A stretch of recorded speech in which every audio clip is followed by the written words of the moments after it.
One morning I was in the workshop working on a pair of telepathic notebooks.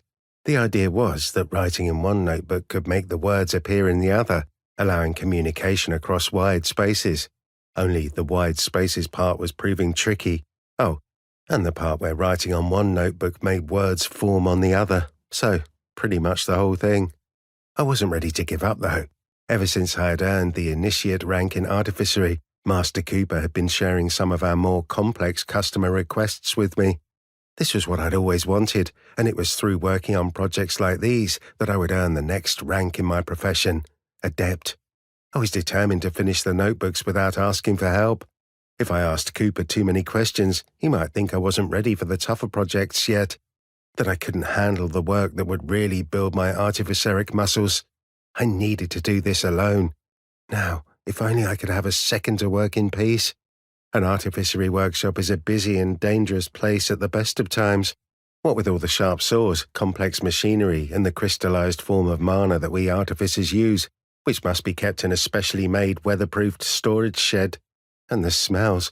The aromas in my workshop would wrinkle your nose one way and then wrinkle it the other, and the air always vibrates with the rhythmic tink, tink, tink of artificers' hammers and the rough bite of a hacksaw going back and forth.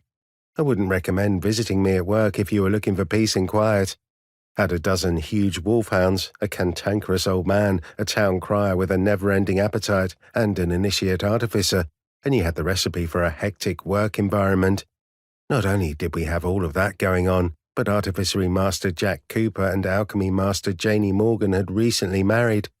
Janie, though she didn't mind being referred to as Mrs. Cooper or Mrs. Cooper Morgan, had legally retained her own surname. This was fair enough, given that she had surrendered the lease on her home and shop in Brunswick, loaded all her clothes, alchemy equipment, and jars of chemicals onto a cart, and travelled across easterly to live here in the Crafstead. Having an extra person living with us sure made a difference. Things were hectic, no doubt about it. But then, as if to make it even harder for me to concentrate, Cooper had made a deal with someone whose sole purpose in life seemed to be to make my working days difficult.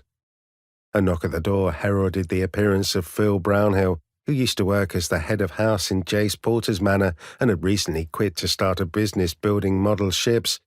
I was still getting accustomed to seeing him wearing casual clothes. His baggy patterned shirt with sleeves rolled up just didn't look right on him, nor did the week's worth of grey-brown beard on his face. I was used to seeing him open the door of Jace Porter's manor replete in his smartly pressed, well-fitted black and white formal suit, along with his impeccably groomed face and hair. The man standing in my doorway that morning looked like Philip's wild younger brother. Seeing him, I felt little prickles of irritation up and down my arms, like I was being bitten by ants. I've always had a long fuse, but ever since Phil had started working here in the Crafstead, I found myself having to take more deep breaths than usual. It wasn't that I didn't like Phil, it was just that I found everything he ever said or did annoying.